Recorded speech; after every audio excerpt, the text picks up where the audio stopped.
Hello, what's good? My name is Question Kayla, licensed mental health counselor, she, her pronouns, and you are at the Question Kayla YouTube channel.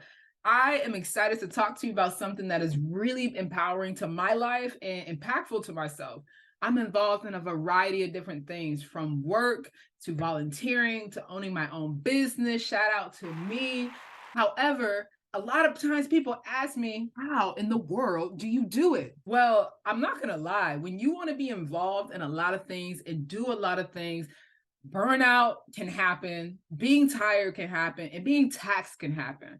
It can be even more overwhelming when you are a part of a marginalized group, especially when you're a part of multiple marginalized groups. Marginalized groups are those that experience oppression. That could be at the legislative level, all the way down to just trying to have access anywhere you go, or being stigmatized or discriminated or prejudiced against anywhere you go. It is difficult. So when people ask me, Kayla, how do you do it? Well, I always take that into consideration.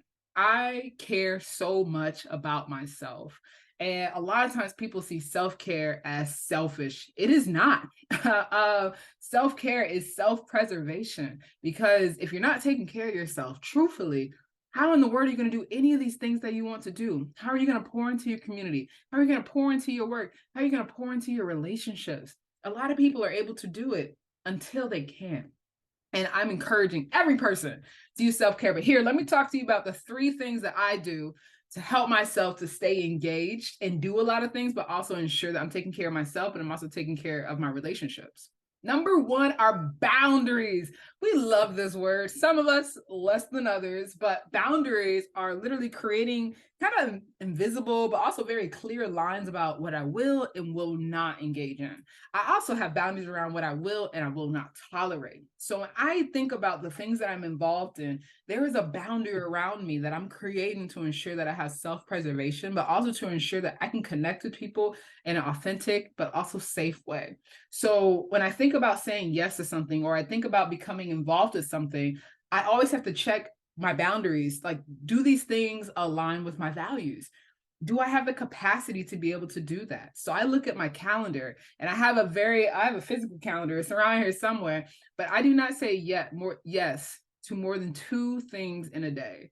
I have a calendar for work, and that's like work stuff. That's a little different, but like my calendar outside of work, if it's after hours, you only get 1.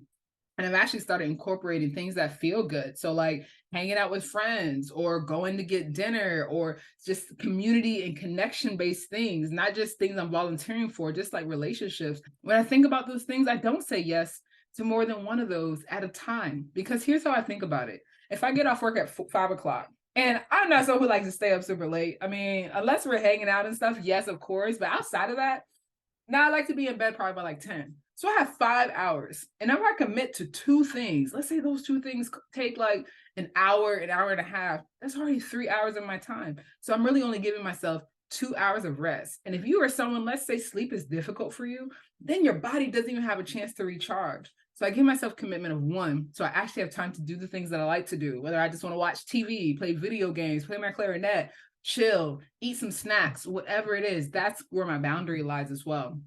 I also have a boundary around things I will or will not tolerate. So I may say yes to something in the beginning, but then if I realize that those boundaries are crossed, or I don't have the opportunity to feel respected in the boundaries that I set, then I might remove myself as well. And it's okay to do that. Number 2, which is very important to me as well, are meaningful yeses. So shout out to my people pleasers out there, the ones that would say yes to any and everything. I'm coming and talking to you, because I used to be like that, y'all. I would say yes because I didn't want to let people down. I felt obligated to help others all the time. And there is power in being selfless. It's beautiful. It's encouraging. However, there's a point at which being selfless makes you lose yourself.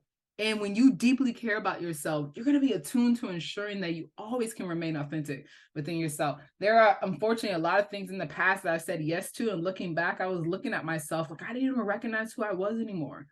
I was so focused on making other people okay, so that way they didn't have to hurt, that I sacrificed myself at the end of the day and was not okay.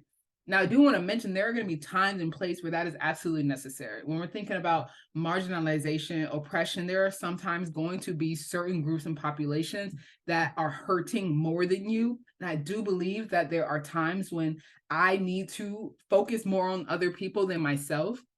Absolutely appropriate. And the state that I'm talking about right now is ensuring that I'm not doing that to the point where I lose myself. So there's a fine line. So let's take it back to a meaningful yes. I love when people ask me to do things that align with my values, that align with my mission of life, and also my purpose in general. That's also I can get myself tricked up because I will love to say yes to those, but meaningful yeses mean if I say yes to this, is this something that I'm going to be connected to? Is this something that brings me life?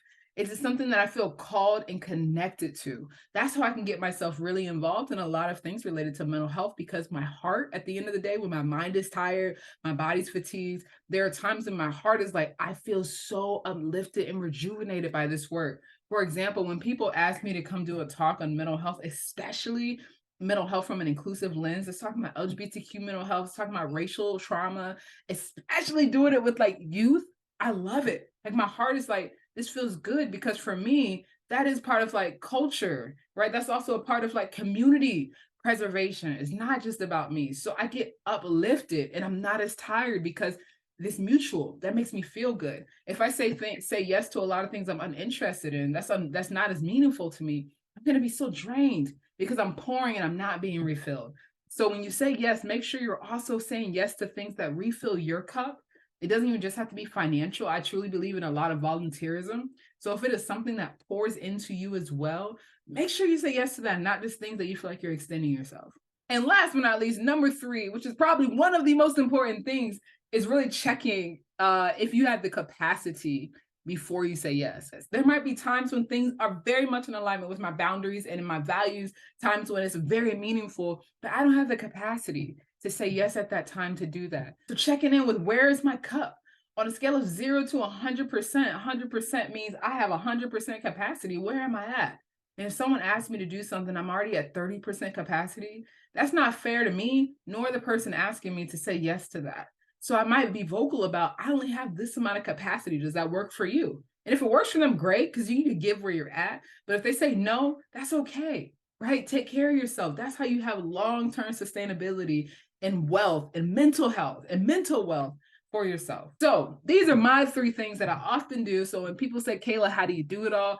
I live by these 3 things, and it helps me just honestly feel overjoyed, passionate, but it also makes me feel really good just in general. So I'm curious for you, 1, what are your 3 things? Or maybe even just your 1 that helps you to kind of do the things that you like to do, but also remain involved and connected and balance all the things that you have to do. And last but not least, if you like this, I hope you share it. I hope you like it. And I hope you comment your thoughts about it. Peace.